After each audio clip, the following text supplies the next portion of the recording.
Greetings, heathens and heretics. Welcome to another episode of In the Abyss with me, as ever, the ever-present voice of reason and Prince of Arabia over there in Saudi. And this week we welcome back cultural advisor to the podcast, Mr. Gavin Evans. How are we all this evening, especially Gav, because it's been a while since we had you back. Everyone good? Very good, thanks. Glad to be back. Yeah. He's not even fucking with us. Look, what? Wake up! Fucking Evans needs to. I think he's filled his quota now. He can't come back on this podcast after this. Well, he has become the cultural advisor of the podcast because he can advise from the sidelines. So what have we done? We've done wrestling, we've done movies, and obviously you had your first metal gig, and since then as well, I got to say, Gav lapping up K-Man riffs every Friday. When I woke up this morning on a rare Friday, not at work, to find messages already from Gav about the new Lucifer album. Brilliant. Yeah. Hey. The tide has most definitely changed, but we'll talk about that a bit more next week.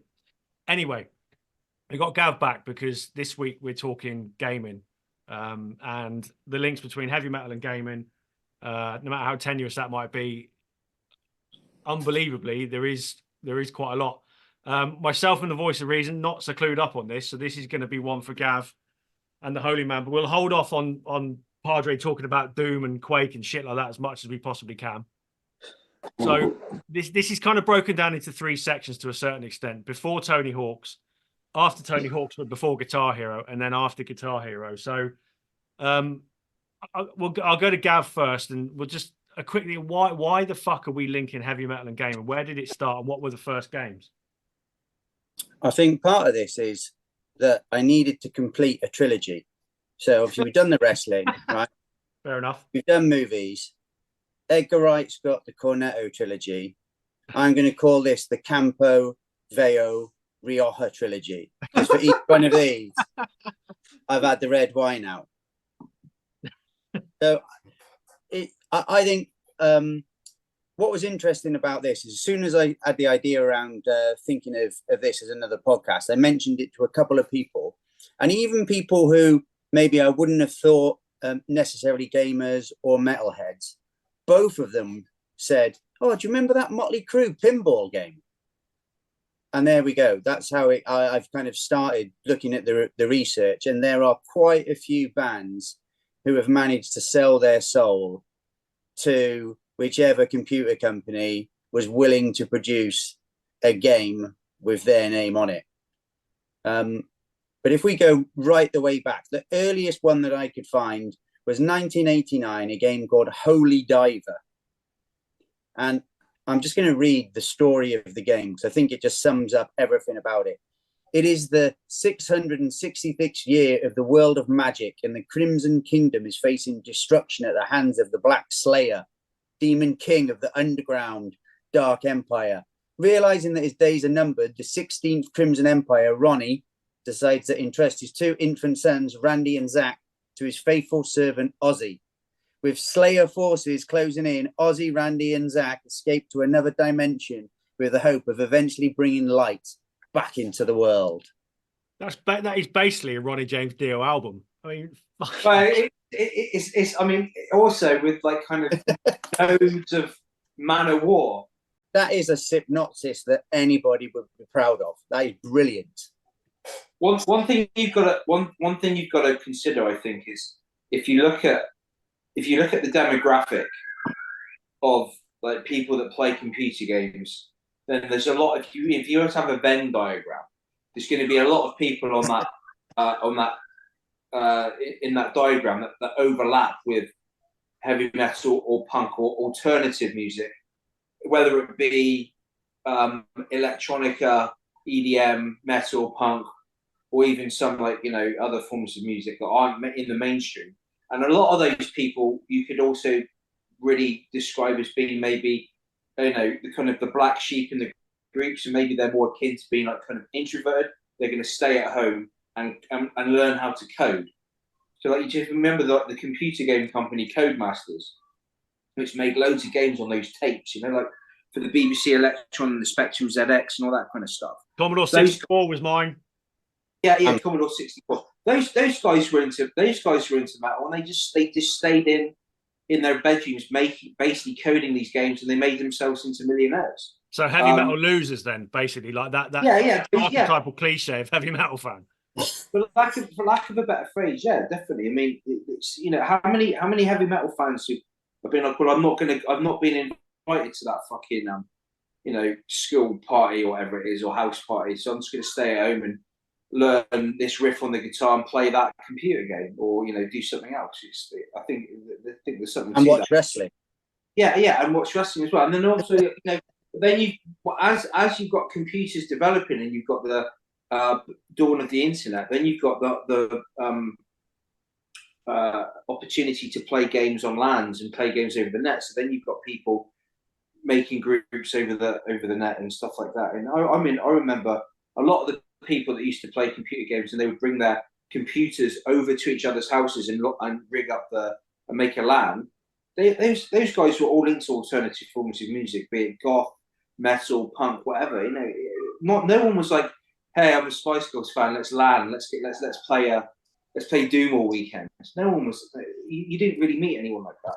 So I think, you know, that's where the overlap is. It may not be the fact that metal is pervasive all the way through computer games, but the people that play the games, that's where your overlap is. That's where it comes from. It comes from the people.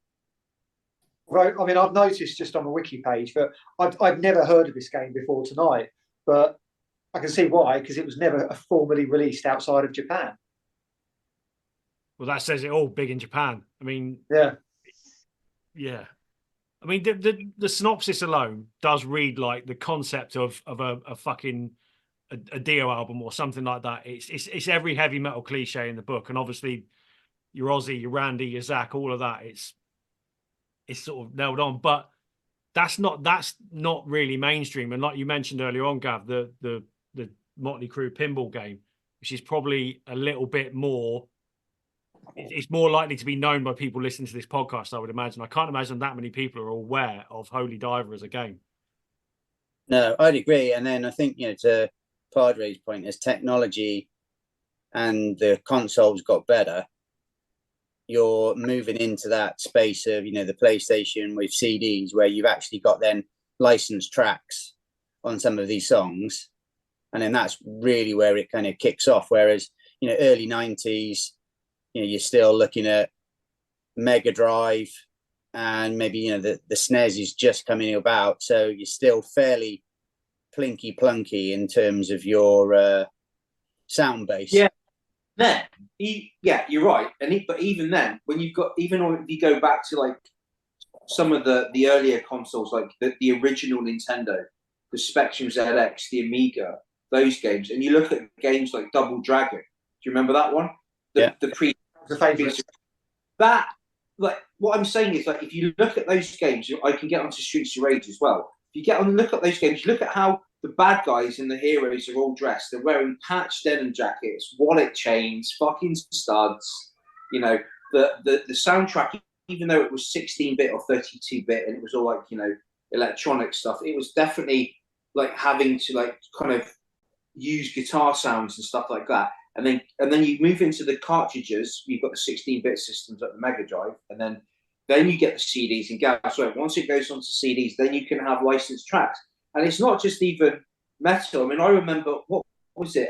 Which version of FIFA had "Song 2" by Blur on it as the intro? Yeah, I think it was like one of the early ones.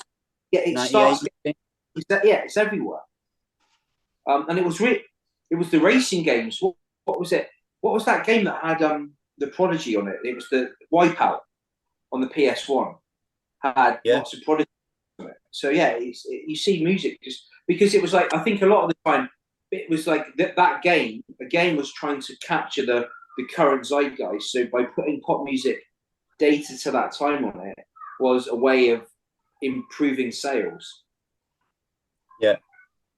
All right, but that's one thing though. But some of these early days we're talking about, this is before, like Gav said earlier on, bands were selling out and allowing their music to be on computer games. So the early days of stuff that we're looking at, and there's one game that we'll want to talk about. I know Padre want to talk about this, that while there's no sort of direct metal links It has a heavy metal feel, and this is one of the first console games that I remember from when I was at school. I never had a console. I always played this at a friend's place, and that was Road Rash 2.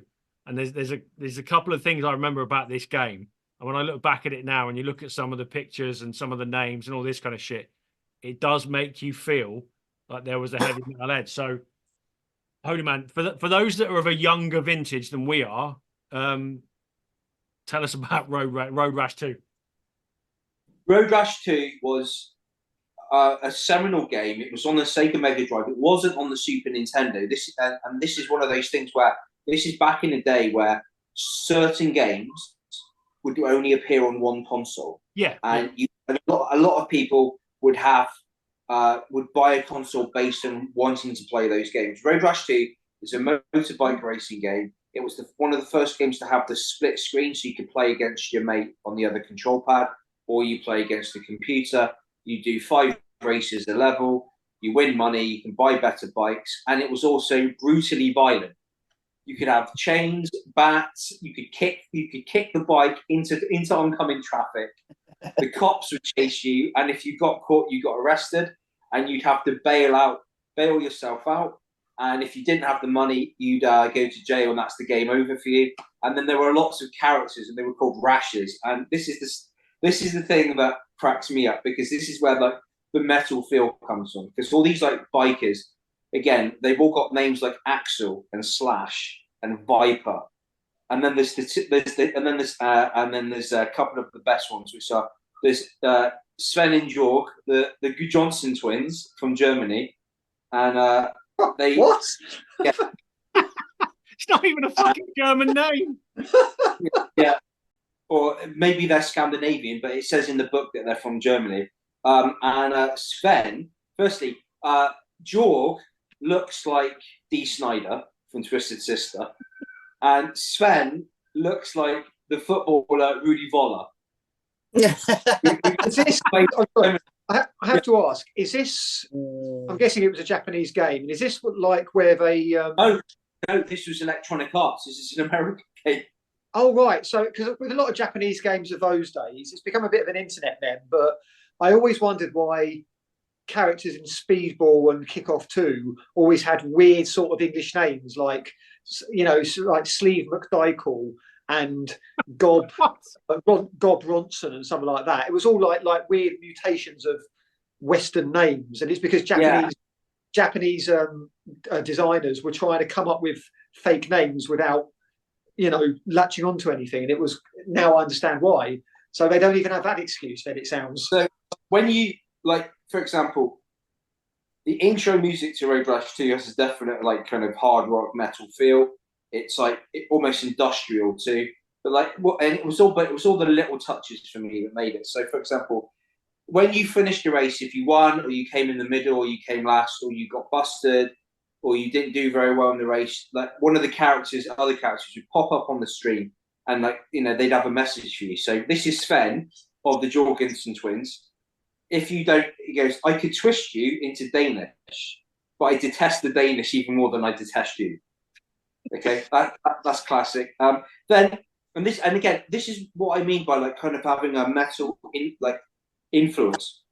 One of the characters on there is called Public Enemy #1, and she's a British punk singer who is tattooed from the waist down and is an anarchist, and is, you know, she says, like, I love to dance the winner in petrol and then light a match. Not that I'm jealous. Fucking hell, that's a bit harsh, isn't it? Yeah, I know, but this is the 90s, mate. Anything goes, you know. And then my all-time favorite is this. And then if you look in the manual, there's like backstories for every of these characters, right? And when you get to level 5, you come against the ultimate boss. He's got the best bike.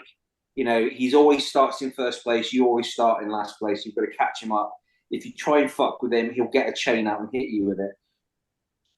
San Francisco's hardest hitter, Warhammer. This 6 foot, 250 pound screamer heads local metal band Sock and Mouth, whose albums were banned worldwide. His stage show is a modern day Gomorrah. And after a week of swallowing blowfish, smearing himself with elephant dung and rolling in razor wire. The war dude likes to kick back at 180 miles an hour and wreak absolute havoc. A crazed health nut, his high-impact, out-of-control agenda has no room for the peace of mind, though he was once spotted sitting idly in the deck chair while his deranged kids attached refrigerator magnets on his forehead. Okay, so there you go. The boss is called Warhammer. He fronts a metal band. He must have been in Wasp. But then, like Warhammer, he comes up with comments when you don't do very well. Like he says, like, ask yourself seriously, do you really need nitrous? I think he's talking about nitrous oxide injection on your engine. Yeah. And then, and then another one, all that twisted metal, it makes me feel at home. And that's basically Road Rash 2, and basically it's a game where you could just there's the other one. I think if you tapped in AABBAA at the intro screen, you then got the cheat bike, which was called the Wild Thing 2000, which had unlimited nitrous oxide injection boost, so you could go at like 250 miles an hour, but you couldn't actually control the damn bike.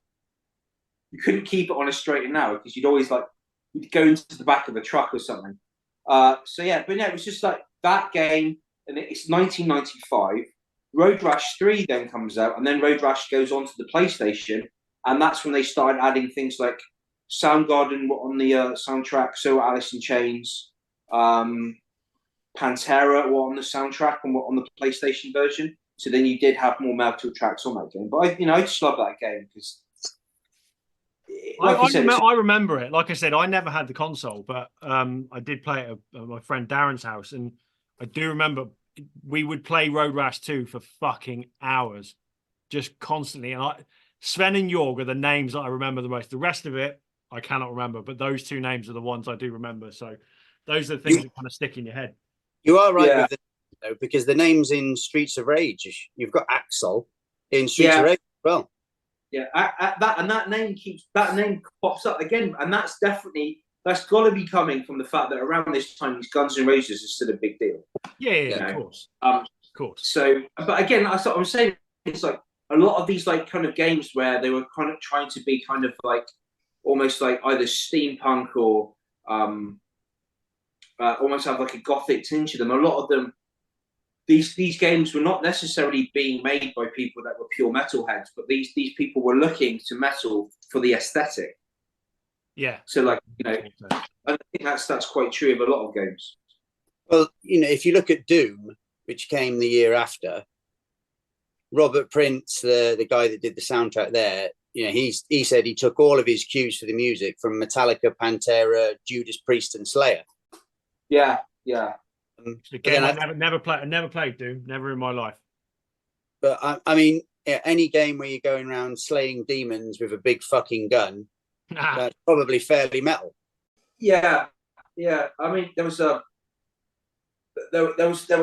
game similar to Doom, and I'm not talking about Quake, because there was a slew of those games around in that 5-year period. The first person shooter, but there was one really, really weird game. It was 97, 98 it came out. It wasn't very popular. It was called Rednex Rampage. So imagine Doom, but you're in the South, in the deep South of the United States, going around farms, like attacking hillbillies with like shotguns and chainsaws and stuff like that. It was really weird. And you just remember, almost like I was thinking to myself, there was one band that could have done the soundtrack to this. It was like Primus. Could have been Les, you could have had Les Claypool on the bass there. But yeah, I was more of a Quake fan because this is the thing I was thinking about. Back when all this stuff is coming out, the hardcore gamers used to play PCs because these are the same people that you build your PC as well, and you could make adaptations to some of the stuff. And it wasn't until those games started then appearing on consoles that you've got wider use and it's more widespread. But like, remember Quake was revolutionary, not because of the gameplay or anything, because you could actually play your own music on Quake while you were playing the game. So like, if you wanted to listen to metal while you were playing the game, so you could pick your own soundtrack. That was pretty cool. I remember that, and that was quite clever of them. So, and again, like, you've got your MP3s are running in Winamp, but it's playing through the game. That was always pretty cool. That's quite Yeah. ahead of its time. That's not something that I've ever heard of Yeah. since. No. I mean, you can. I know. I don't know if you can do it with other games. I remember some of the. There was like WWF Raw on the Xbox. You were able to then you could actually import your own music to use as the music for your created characters, intro music. Which again, I thought was a really clever idea. Yeah. Did it only allow new metal though? Because that's all it would have been back then, wouldn't it? No. I mean, well, yeah, you could have if you wanted to, but like, why would you use new metal as an intro for a wrestler when you can have, like, Rain and Blood? Because it was all fucking new metal. We went over this the first time Gav was on this fucking podcast. The fucking new metal and fucking wrestling. You don't want to get Padre talking about wrestling games. This is the man that in uni came round my house, the back of the house, so he could knock on my window at 2:00 in the morning, where he paused WrestleMania 2000 in the Royal Rumble because he was the last man left with one other person for me to come and watch to see if he could win it. You sad cunt. It wasn't Royal Rumble. It wasn't. Was it Royal, this cage? Was it a cage match? It was the SummerSlam cage match, and I'd done my finishing move. I'd done my finishing move on the Undertaker 3 times, and I just couldn't pin him. And it had been going on for like an hour. And so I came around and got you, and I think it took me another 20 minutes to finish it. And even at some point, I think you took the control pad and had a go. We just couldn't finish him off. You pair of cunt. I would have terminated our friendship right there and then. No, he came over gladly. He was like, "Let me get changed." Yeah, no, not a problem. I mean, yeah, this is the man who kicked in his cupboard door and called Ryu a cunt as he was playing Street Fighter. So, he's got history.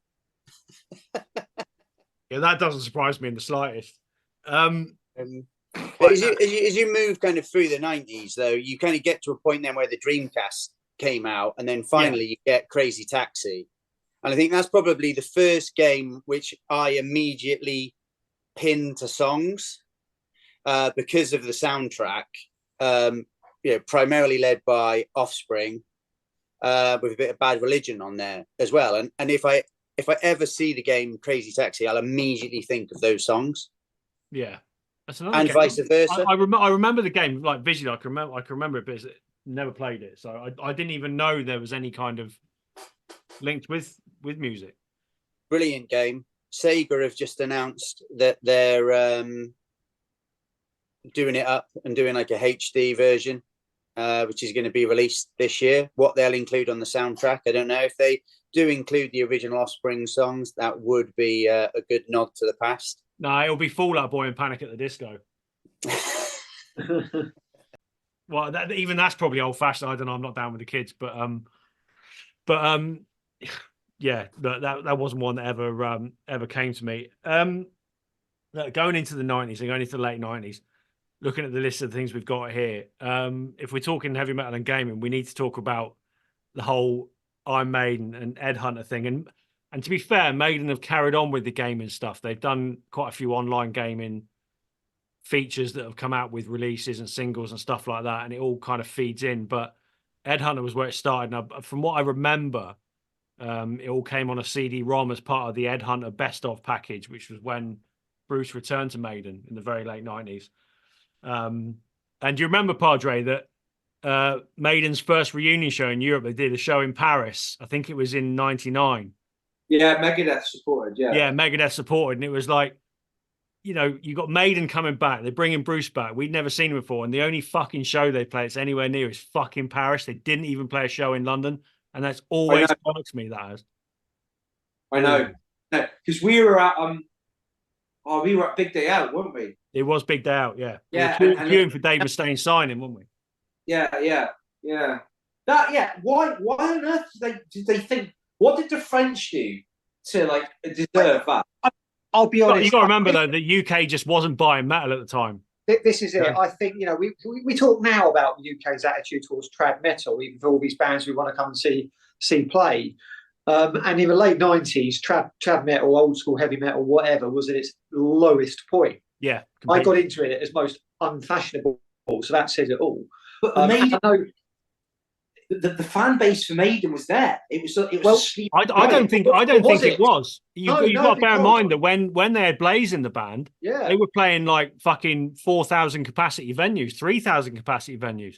You know, so the Virtue 11 tour was Brixton Academy in Yeah. London. yeah, so they weren't anywhere near that. So that probably does explain why, but it still irked me. But anyway, that's not what we're talking about. It's the game Headhunter. I never played it, right? Because I don't actually know why I never played it. I remember having the disc package, this fucking 2 CD and CD-ROM, whatever it was, but I never actually played the game. I don't know if any of you lot did, but they made quite a big deal of it. So does anyone actually know anything about it? Because it kind of passed me by. I'd never played it. I know that each of the levels were based on a different album. Hmm. So you had a Pharaoh's Tomb from Power Slave, stuff like that. Yeah. Whether it was any good or not, I've no idea. I doubt it. Padre Never. must have played it, surely. I didn't. No? I remember seeing it. I've seen it. It was like a platform game, but no, I've never really played it. By 1999, I was like, I didn't have a console. I was like hardcore into like PC gaming, and those kind of games really, Dad, weren't even on my radar. So no, I can't imagine it was good. I mean, games like that, big brands, money spinner, that's it. Yeah. They never are, and they don't need to be, because they're such a niche that they're just relying on the fact that a fan of the band is going to get the game just because it's got the band on it. Yeah. No one's Completely. no, like they're going into a game, right? If there's 10,000 Iron Maiden fans and 2,000 of them are gamers, then we want 1,000 people of that cohort to buy that game.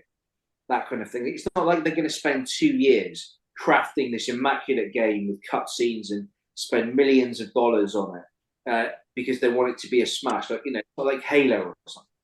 No, it's just clever marketing. That's all it is, isn't it? Yeah. I think Maiden are only second to Kiss when it comes to that kind of thing. So, it probably did its job, and the rest is history. When you look at what where Maiden went from there, Brave New World, and then playing stadiums and whatever. So it's all good. Well, should we talk about Kiss now, just quickly, and get it out of the way? I think we probably should bring it up. They had a game in 2000, Kiss Psycho Circus, The Nightmare Child. First-person shooter based on a comic, which was not very well received in terms of a game. But there's a surprise. That's fucking Kiss all over, though. It really Yeah, is. I mean, funny enough, the 70s comics have spoken quite fondly of people into comics, but outside of that, no. The lowest common denominator doing what the lowest common denominator does, really, Kiss, is you only have to look at what they're playing at now, with the fact they've done their final ever show and they're now going into digital stuff. It's just nah. Let's leave Kiss out of it. Right, let's talk Tony Hawk, because this is where it all changes, I suppose. And again, this was never one for me. I never played any of this stuff. This was not a period of my life when I was playing any kind of game, but I'm fully aware of the impact this has. And skateboarding obviously has a direct link with alternative music. So what's the importance of this then? I'll just say this before Gav wades in. I remember, so Tony Hawk's 2, that's slap bang in the middle of us lot at university. Yeah. And there were at least 2 ska punk bands that I was at university with. One of them was called Adequate 7. All of those guys were hardcore into Tony Hawk's, and they were all shit hot at it. That game, that kind of the skater groups, the punk guys, the metal guys. There was something about it. Wasn't just the music on the game; it was the game itself. It's a good game. It was that it had an impact, and it was big in those circles. Yeah, would you agree? I mean, it was a cultural phenomenon.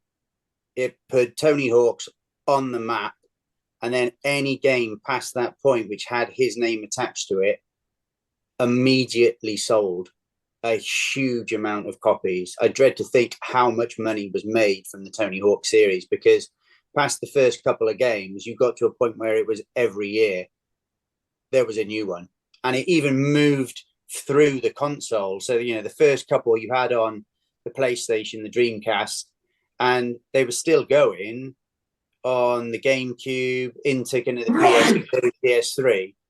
And yeah, a couple of years back, it was 2000, I think it was, in the middle of COVID, when they announced that they were going to re-release Tony Hawk's 1 and 2 on the PS4, you know, HD versions of it with the original soundtrack and new soundtrack. Everybody our age was immediately like, I've got to get that. Because it's that hark back to when you were 18, 19, 20, you know, at uni. It's one of those games where, because it was only ever 2 minutes per go, you'd have a go and you'd pass the controller and then maybe have a beer, and then the controller would go around and everybody would be trying to unlock that secret tape or make that gap that nobody had done yet, or, you know, bust through the wall or get the points total. And it was a game that you could all play in the room together with one controller. And then you had the music on top, to your point, Padre, where, you know, in those first couple of games, they were like 30-second clips of songs, and it was on a rotation. You'd be waiting for that rotation to come round to get back to the song that you really liked. But, you know, if I ever hear Goldfinger Superman, I'm immediately playing Tony Hawk's. And it's an immediate link between that song. Just to jump in there quick before you do, just so you're aware, just checking, from the first 3 games, and you bear in mind this is over 20 years ago, Tony Hawk made $4 million from those first 3 games. So he did all right just from putting his name to it. I remember, like, on Tony Hawk's 2, there's a song by Powerman 5000 called Worlds Collide, and I remember, like, not liking that song, just thinking this is shit. And then going to see Pantera in 2001 at Newport Centre on the Reinventing the Steel tour, and Powerman 5000 and Satyricon with the supporting acts. And I watched Powerman 5000 live, and they played that song, and I was almost physically sick because it was worse live than it was on the game. And they such a shitty band with a crap name, Powerman 5000. And they came on, it was like all this like kind of like neo-punk outfits they were wearing. And you're just like, nah, it just doesn't fly. But like, was that Rob Zombie's nephew? Yeah. Yes. No, it's his brother, Spider Zombie, I think. His brother. Okay, right, yeah. Yeah. Just riding the coattails, you know. but like, one of the things I used to like about Tony Hawk was, and I was crap at games like that. I prefer like strategy games and stuff. But I would sit there and play it and just go around the skate rinks and just use these basic tricks, just to sit there and listen to the music. You know, that's how good the soundtrack was. All right, what was on the soundtrack then? Well, there's the Anthrax Public Enemy song, "Bring the Noise." Yeah, that was on Tony Hawk's too. Brilliant. My favorite, one of my favorite tracks to this day, and also quite funny. One of the tracks me and my wife listened to on our first date, because she's a ska punk fan, was No Cigar by Millencolin, which is a fucking great track. Steve, you know, Tregenza, you know Millencolin, don't you? Yeah, I know Millencolin, and they're Swedish, so you know they bring the level of Swedenness to write. Yeah. Suicidal Tendencies, Psycho Vision on the first one. Again, if I hear that, I immediately think of Tony Hawk's. When I saw The Offspring a few years back in Birmingham, they had Bad Religion support, and I didn't know they were supporting until I got there. And then they came on and started playing a couple of songs, and immediately I was like, oh my God, that's Tony Hawk's too. The other one, and it's not a metal song, but the other one, when I hear it, I immediately think of Tony Hawk's too. And I still love this track to this day. It's by Raucous Records. It's Mos Def and The High and Mighty featuring Mos Def. It's B-Boy Document. And then it cuts into World War III by Shadiq and Ferry March. That's That's a great. that's 2 weeks in a row you've brought hip hop to this podcast. Never again. Stop. My point being, like, that game had something for a lot of different people. I think for me, by the time we got to Tony Hawk's 4, the game was as good as it was ever going to get. Padre was working in game in Cardiff and was able to get the games like just before they came out. So we had Tony Hawk's 4 on the GameCube a couple of days before release, and Yeah. you start And to that's discount. yeah, 35% and off. And give me an old copy of the game, and I'll trade it in and get you a good. So it's like you were getting a brand new copy of the game for like a tenner. But AC/DC TNT was one of the main songs on that. But I even remember the TV advert when I hear that song now. And that's how, again, my brain is just closely linking TNT to Iron Man 2, probably, but then also Tony Hawk's 4.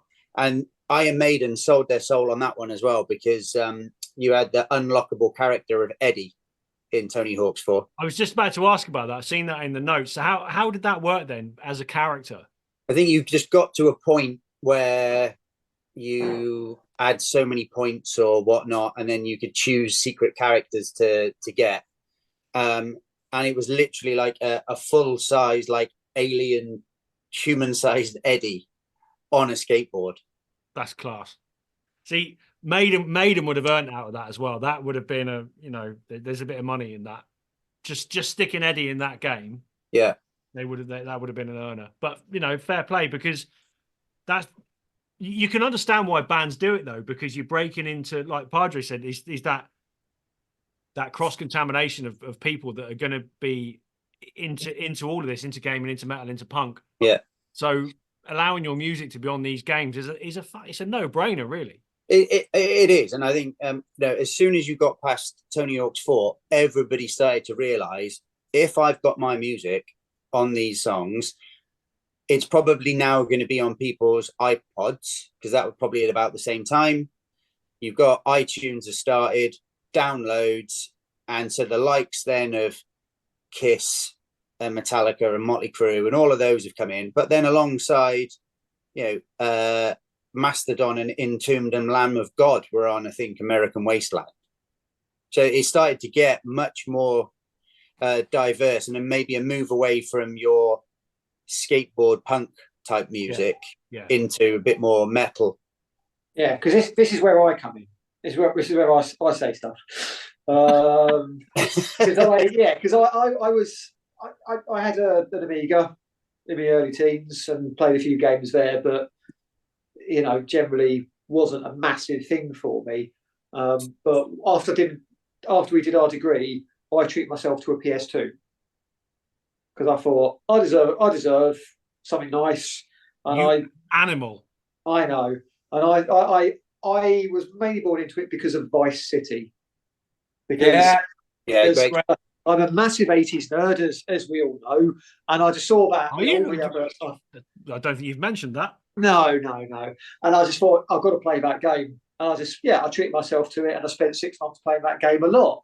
But you think of all those specially designed radio stations for each kind of music style. So, of course, with the metal one, you've got Megadeth, you've got Judas Priest.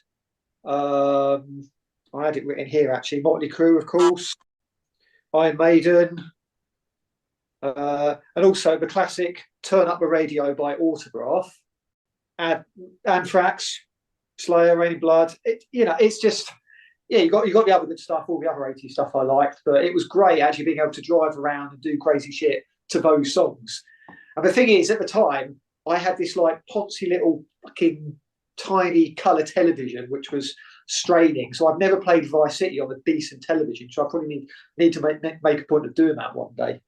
But that was, that's kind of what brought me in. And of course, I bought San Andreas as well, which I never completed. And that's because I've never been a big gamer. And one day I will when I'm settled. But that did the same with 90s stuff. You had Rage Against the Machine, Helmet, and all sorts of alternative rock stuff, because that was the thing at the time. And, they must have actually and then on GTA, when you got to the point where there was enough storage space on these games, you could literally just pick the radio station that you wanted and keep it on that. So if you wanted to just listen to hip hop, you could stick it on the hip hop channel. If you wanted metal, you stick it on the metal channel. Oh, I never did that. I think the thing with Tony Hawk's, though, it did get to a point of just complete and total saturation in the market. And that's probably where he disappeared for quite a while, because you ended up with Dave Mirra BMX, Matt Hoffman's BMX. I mean, Padre, we had both of those in uni, and different songs on those one. One that I really did like, and I actually have still got on the GameCube, is Aggressive Inline, which is basically Tony Hawk's but on like inline skates. And that was the first time that I ever heard Real Big Fish, and again, I've loved them ever since. Oh, it's just it got like reality TV, really, didn't it? I mean, you had Big Brother, and then you end up with like fucking Love Island. It's like it's like Tony Hawk's Pro Skater. Like, what else can we do? Inline skating, BMX. Then it was like snowboarding. The worst one was who was the surfer? Oh, Kelly Slater. Kelly Slater Pro Surfer on the GameCube. Awful game. Yeah, awful. It would have been much better if it had been like a kind of Point Break style game, and they'd had Anthony Kiedis in there and Patrick Swayze going up to him going back off, child. Thing is that you talk about Aggressive Inline. I'm just looking at the notes here, and we've gone from Tony Hawk's and having legendary bands on the soundtrack to Aggressive Inline having shit like Saliva and Hoobastank. No. When you're just scraping the fucking barrel now, right? Let's try. We need to get something that's sort of heavy and current and whatnot. So who's around? Who's cool? Who are the kids loving? Oh yeah, this band Hoobastank. They're amazing. They're like an even wetter Incubus. Let's get them. Yeah, I mean one game I played a lot as well at the time was Need for Speed Underground, and that was very contemporary when it came to rock music. It was a bit of a blend of new metal and the hard rock stuff, maybe the sort of earlier sort of hardcore emo stuff that was sort of starting to come on. Lots of punk as well, but yeah, there's a lot of hip hop and soul. It was very, very now, but it worked. It worked for it because obviously it was that fast and furious sort of culture. Yeah, but by this point, everything all bets are off to a certain extent, and it is just kind of get whatever you can. But all of that aside, I guess the headline thing we really need to talk about on this episode, and what we're sort of building up to, is Guitar Hero. Now, all these other games that we've been talking about have all had metal in the soundtracks or whatever it may be, or inspired by metal, whatever. Guitar Hero is a lot more Route One. And I'd imagine that the majority of people who listen to this are going to know what Guitar Hero is all about. But let's just go with that. The first ever Guitar Hero game, I wasn't quite there yet. It was Guitar Hero 3, I think. Guitar Hero 3 Legends of Rock, or maybe it was 2. I can't remember. Yeah, Legends of Rock. Yeah, 3, that was the first one that I came across. But when you look at some of the stuff you could play on this game, you can see why it was just a hit, an instant fucking hit. And it changed gaming massively. It really did.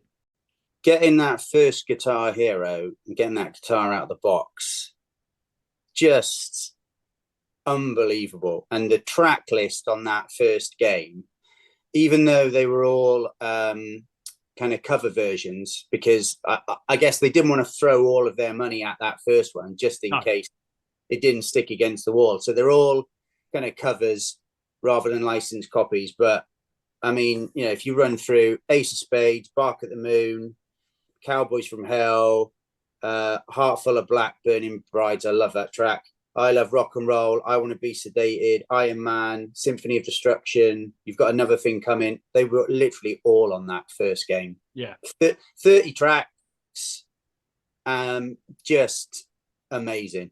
Was Barracuda on that one, or was that the next one? That was on Legends of Rock. It was on the third one, yeah. Yeah, okay. I remember that. I think that was the first. I have never understood the fuss about Fleetwood Mac. No, Barracuda was hard. You cunt. Sorry, Barracuda What? was hot, you cunt. But what's wrong with Fleetwood Mac? just I don't know. I think I just remember like the Brit Awards with Mick Fleetwood and Samantha Fox. And, And that's a legendary moment in music history. I mean that. And Anyway. Mick Fleetwood was educated at Truro School, you cunt. So he's one of us. Is he? Yeah. So yeah, one of the things that I was really disappointed about with Guitar Hero, and by the time Guitar Hero's out, and you twats are playing it, I've actually left the UK and I'm living abroad because Oh, here we go. So why there should have been a secret level on Guitar Hero, right? For those flash kits, and it would be just Yngwie Malmsteen songs. Like, you think you're good on Guitar Hero? Play some fucking Malmsteen. No. But the point of Guitar Hero was to keep people like that out. They've got actual guitars. They're great on those. This is ours. This is normal people's guitar. That's a fair point. No, because it went the other way. No voice of reason. I know what you're trying to do. You're trying to be reasonable. It's a good point you've made, but that's not the world we live in, right? Because it went the other way, right? I remember having conversations with a variety of cunts that actually said to me, "Oh, I can play Hangar 18 on Guitar Hero flawlessly. I reckon I could probably play it on the guitar." And you're just like, it's one of those moments where like your cigarette drops out of your mouth and you spill your pint because you're just like, and I'm shit on the guitar and I can barely play the intro to Hangar 18. And I'm just like, do you have any idea? The Guitar Hero guitars have 4 buttons on it. The guitars don't even have active fucking pickups, like, and you think you can just waltz in here and play Marty Friedman's Masterpiece. Get a fucking grip. It was delusional. I mean, I had to just, I was having this conversation with a guy in 2006 at a fucking house party, and I just had to walk away. I mean, it's one of the few times in my life where I actually refused to argue with a drunken person or a fool. I just went like, this conversation is never going to go anywhere. I just like, fuck off. I'm going to walk away, because like it just hurts. And there were lots of other people like that. I've been speaking to Activision though to see if we can get a special In the Abyss version of Guitar Hero, and it's just going to be called Dream Theater: The Lost Levels. Fuck you. Do you Take your cultural advice and fuck off. Do you reckon you could have like a Guitar Hero kind of Nintendo Wii drum kit set up for that game, but it's got like, it has to be delivered over 3 days because there's so many different pieces? I don't know for sure, but surely there's no Dream Theater on any Guitar Heroes. There can't be, surely. I don't think so. So. It's the super secret bonus level, and it goes on for an hour and a half. But you had that on. I think is it on Legends of Rock that you unlocked Dragon Force through the fire and flames? Yeah, it was, wasn't it? And I think that song is still now a cultural phenomenon attached to Guitar Hero. There was a guy only a couple of months back who was the first person who'd managed to get 100% on extreme or whatever the hardest level, but playing it at like 5 times the speed of the normal track. It is absolutely insane. 100%. I mean, that song in itself, just trying to play it on maybe medium is bloody hard enough. But yeah, ratchet it up to extreme, 5 times the speed and 100%. It is, you've got to have a look. It's on YouTube. It's crazy. It's always, that the way that band exploded, in that capacity amazes me, because we saw them back in the day. Before that, we saw them at the LA2, I think on a bill with one of Wolf's bands at the time. It was the Peel, wasn't? No, it was the Peel, wasn't it? No, it was the LA2. It was definitely the LA2. Really? I've got a ticket. It was an all day there. Did we not see them at the Peel? Did we? We saw their second ever show. We may have done, but we definitely saw them at the LA2. I I got think. the ticket. Yeah, I got I think I remember that, but I definitely remember seeing them at the Peel. well, you might have done. Oh yeah, okay, yeah, you may not have been there, and it was yeah, it was their second ever show. That's because I was working at the cinema, so I had to do stupid hours and whatnot. But then we saw them at Bloodstock in 04 indoors, yeah. and I can remember that because Herman Lee, the guitarist, obviously the big man, he was sitting opposite me on the train on the way back. So yeah, seeing how they just blew up because of that game, it was just absolutely nuts. They're a terrible band, though. This is the thing. I mean, yeah, they had their moment, but they are fucking shit. They really are.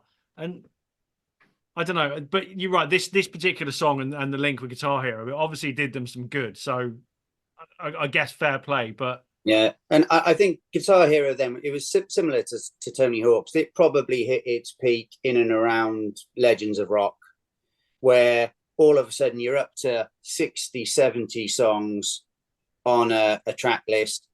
They're all the official licensed versions, as everybody's realized this is going to make me loads of cash.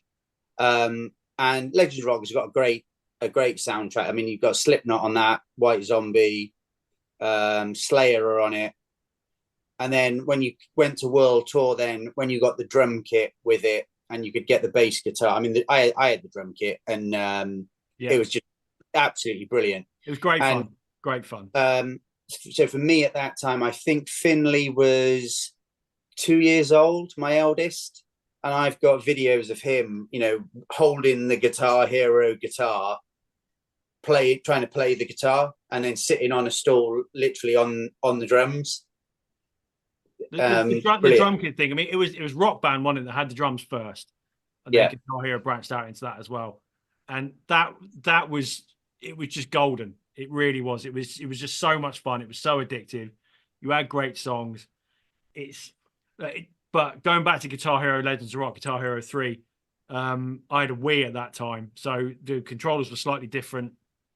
You had to put the controller in it, into the guitar and all that kind of shit. But you talk about the song list. There was some great stuff on there. You had Maiden, Number of the Beast. You had Metallica 1. You had Rolling Stones, Painted Black, which is always a classic. Beastie Boys, Sabotage, Alice Cooper, School's Out. Just fucking classic after classic. But there's one thing I do remember, and when we had this game was when my wife was heavily pregnant with our first child, who's now a fucking teenager, which is just terrifying. But I used to come home from work and find my heavily pregnant wife on maternity leave playing this game, and she'd been sat there all day playing it with the guitar just perfectly rested on the bump, because it was brilliant.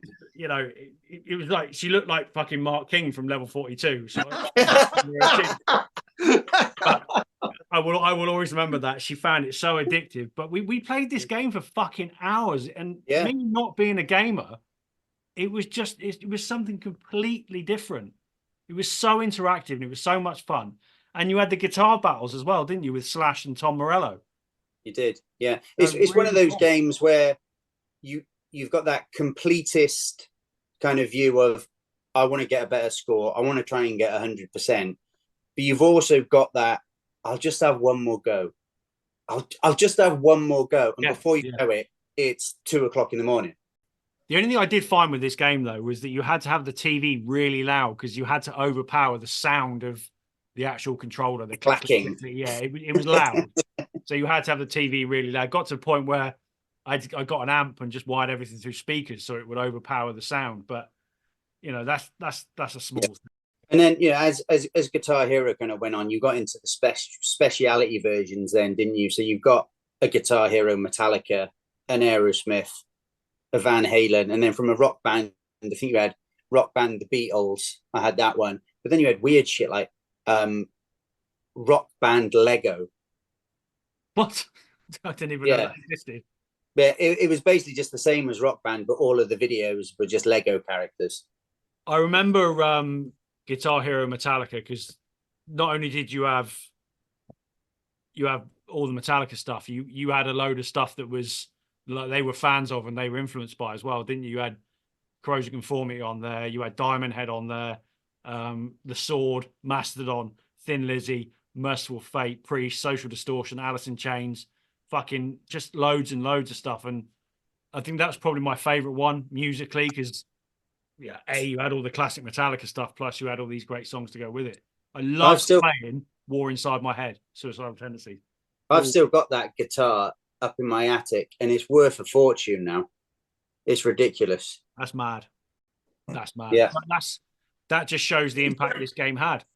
Do you reckon there's ever been like, someone turns up, they get their Guitar Hero guitar signed by Kirk Hammett? It'd be the White Explorer, wouldn't it? You'd have to have that signed by Hetfield, I think. I think that's the way you would go. Yeah. Did have any of you played the last Guitar Hero where they changed the guitar? So it's 6 buttons, 3 above and 3 below. It's just not. We had it on. I think it was on the Switch, actually. Yeah. I think it was either on the Switch or on the PS3, one or the other. And it just wasn't. It was too much to think about. It wasn't as much fun. Yeah. Didn't work at all. I mean, you had that whole kind of download thing where you could download loads of songs. Yeah. And, Rock Band was actually in the news last week, where they're only now going to close down the Rock Band online library, where you've been able to download songs from Rock Band since 2007, and it's still going now. Wow. Yeah, crazy. Again, you talk about money. I wonder what the revenue has been from the Guitar Hero games. Massive. I mean, there's always talk of them bringing it back just before Christmas. I think it was Jack Black was on somewhere, and he was talking that he'd been asked to do something with Guitar Hero and about a possible relaunch in 2024.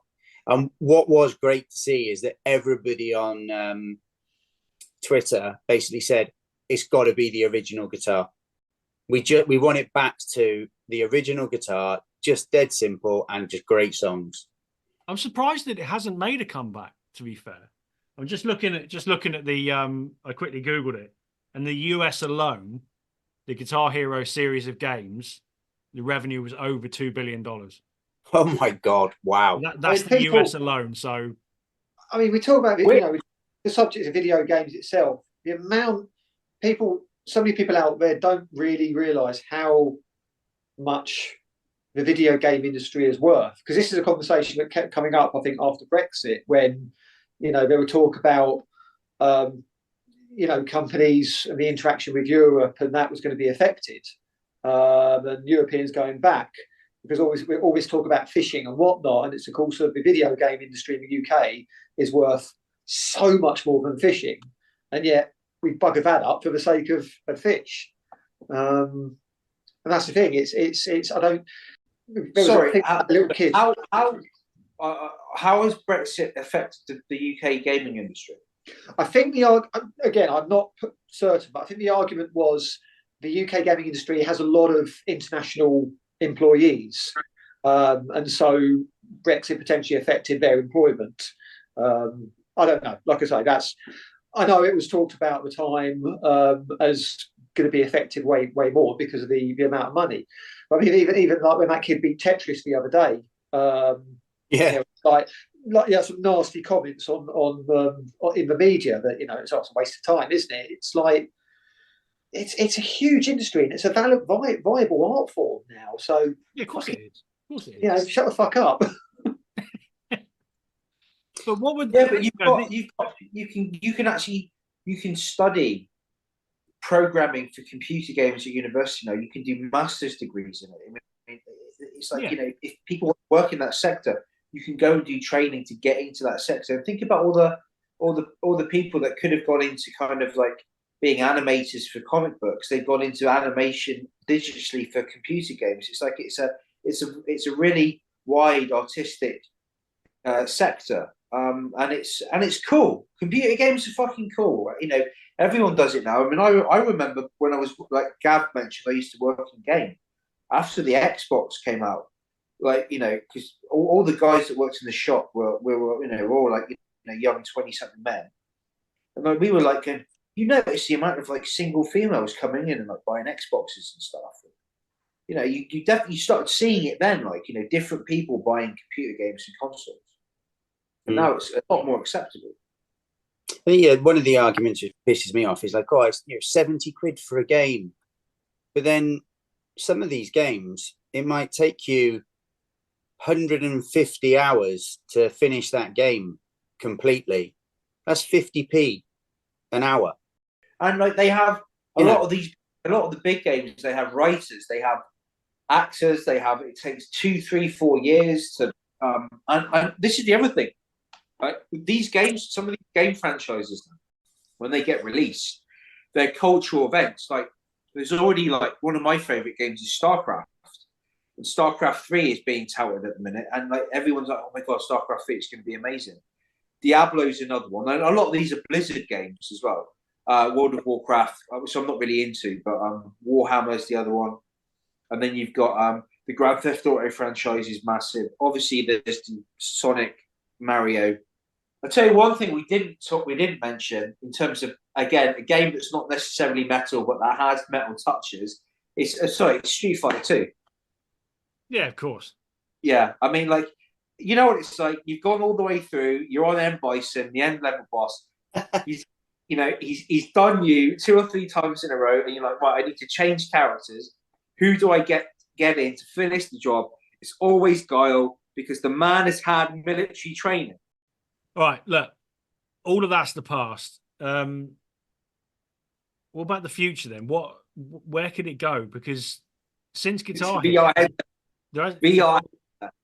Well, I suppose it would be, wouldn't it? I mean, we won't get into talking about, like, someone I know was telling me about VR porn the other day. He's like, fucking hell, what is wrong? No, but that's going to get to the point where we're just like, like robots attached to, like, or looking for like constant dopamine hits or something. You'll be having sex like in Demolition Man, across the room from each other with headsets on, and using 3 shells to wipe your ass. It'll be like that episode of Red Dwarf. Yeah. Oh, fucking yeah. Gunman of the Apocalypse. That's it, Gunman of the Apocalypse. Yeah. That was it. Yeah. Those pixels. They call me I have to do it. They call me the kid, the Riviera kid. But there's got to be a future in it, surely. There must be. I mean, like I said earlier on, Maiden are still doing bits and pieces when they do releases and whatnot. But there must be, like I said, bringing back Guitar Hero. There's so much scope now. The thing is, like so many of these games, I can't keep up. They're so big. They're so epic, aren't they? Yeah. They're a world unto themselves. They, in some ways, the smaller scale stuff that's needed to sort of interact with metal. If we look at what's going to happen with Grand Theft Auto 6, I mean, Rockstar put out a tweet just saying we're going to put a trailer out in a week's time, and it had 1 million hits in like less than like 10 minutes or something daft like that. Yeah. Just to say, here's going to be a trailer. And then when the trailer hit, it only told you the game was going to be released in a year's time. I think as well, though, if you look at, okay, where's it going to go? Not in terms of like how the technology is going to evolve or anything like that. So on a slightly different note, one of my favorite games is Diablo. I've played all of them. I thought Diablo 3 was pants, by the way. But Diablo 2, the amount of hours I spent playing that game. But Diablo 4 came out last year. And Christina Scabbia from Lacuna Coil has written a song about Diablo. So it's not like music influencing computer games anymore. Computer games are now influencing music. So I think what was the other band that did a song about so Serena Cherry from Svalbard, her Nocturne project is entirely, but that black metal album, it's a concept based on Skyrim. The whole album is based on Skyrim. Yeah, so, but she works in video games, doesn't she? Yeah, all kinds of game stuff. So like the Skyrim games. And again, the Elder Scrolls games, and Skyrim is part of that. They go all the way back they go back years. These are epic games they're pillars of again PC gaming. But like you've got the Witcher games, you've got the Skyrim, Elder Scrolls games, you've got Diablo, you've got World of Warcraft, stuff like that. Those are games that are it's a separate universe of material that you could draw from if you were a band looking for material to write songs about. So it's art, life imitating art. Yeah. Last year I went to I took Noah to a BBC gaming concert in Cardiff, and full orchestra doing music, and they did the Sephiroth theme from Final Fantasy VII, and that has recently been covered, included into this headline of, I think it's called Nintendo Core, where it's like metal bands doing gaming covers. And I think, Steve, what was that you said that you'd seen? Horse the Band. Horse the Band. Oh, Horse. Yeah. Okay. Yeah. Yeah, remember. I think I remember coming across, and there was a song. I think it was called "Fluffy Bunnies." Yeah. I think that was it. One, and that's yeah. where it began. Yeah. But then where I've seen Punk Rock Factory, and they do all these TV themes and whatnot. They do a couple of computer game stuff in there as well, in their sets. Yeah. So this is the thing. It's always going to be part of. It's always going to be part of this culture. But I would love to see what would come next. And the whole thing of doing metal albums based on games like Noctowl, there's some stuff in there. I'd love to see a hardcore band do a Streets of Rage concept album. How about that? Yeah. You know what's going to happen. It'll be some prog band will do a concept album of bloody, like I say, Skyrim, and it'll be two hours long and shit. Yeah. The other thing that I've noticed over the last couple of weeks, when I have been looking at the Friday releases, is there are a few bands, even now, who are hitting computer game style covers for their album covers. So there was one the other day, Cobra Kill, their album Serpent's Kiss, and it's almost like 80s Mega Man kind of pixel art on that one, which is really good. And then one that I was talking to Bean about earlier today, Mountain Caller. Yeah, you look at that, and it looks like it could be a computer game. But this is the thing. A lot of this art stuff crosses over. I mean, talk about comics. I think people still think of comics of how they were drawn 40, 50 years ago. But the range of artwork and the style now is so broad across the world. There's a lot of crossover there now. People would be surprised. Amongst all that, though, I just have to say, Padre, have you noticed that Gav's waving a pen? Did I? Oof. Fucking put it down. Take him down. Two things. Right, and I'm sorry, I'm not being discriminatory because I have pulled the voice of reason up on this and Bean about this. Enough with the pens. You're not fucking Barry Norman. And two, you're not fucking Mark Commode, right? Two, you've come on a metal podcast. What the fuck are you wearing? He looks like he's wearing a high vis vest to me. What are you? Yeah. Wearing? It's my local football team's hoodie. All right, it's something Welsh. Move on. Fuck. And at one point, I thought he was wearing some kind of Adidas tracksuit top, and I thought, who the fuck are you, Jonathan Davis? All that's acceptable. I think on that note, yes, I've decided I'm going to go and listen to all the Korn albums, by the way. Have you not started that yet? I'm trying to get ready for this Judas Priest episode. Secondly, I've gone away and I've had a rethink about Belinda Carlisle and how close she got to Clash. Please tell me we've got a next instalment of this. I have to say that I think I really misinterpreted the meaning of that song. And I actually think it's that Heaven is a Place on Earth by Belinda Carlisle is quite possibly the closest she ever came to power metal. Fuck's sake. He's got his head in his hands. I'm calling it a night. That's it. There's not enough alcohol in the world that can carry this on any longer. So That's Think about it. You Think stop about there. it. I'm saying nothing. Power metal song. Yes, I agree to a certain extent. It Well, you does could say have- that. You could say that every fucking 80s pop song was very. This close is to being true. power. Fucking Total Eclipse of the Heart is pure power metal. Yeah. See now, you're buying into it now. You see, because it's not entirely power metal, but it's close to. This is thing. You see, this thing you're grasping my logic now. You Well, see, Well, that case, it's not even 80s. Think Twice by Celine Dion. That's power metal. There you go. no, That's it's it. not No, power- no, Oh. that's it. This ends Yeah. here. No, no, no. This stops here. No. Bad Boys. No, Celine Dion's got to mention. no, no. It stops. That's it. Thank you for listening. We'll be back next week. We'll round up with January. Yeah, but what about That is what it. No, about no, Wild? that's What it. No, no, that's it. K-punk? You're Kids in done. America. You're done. Thank you for listening. Stay metal. No more.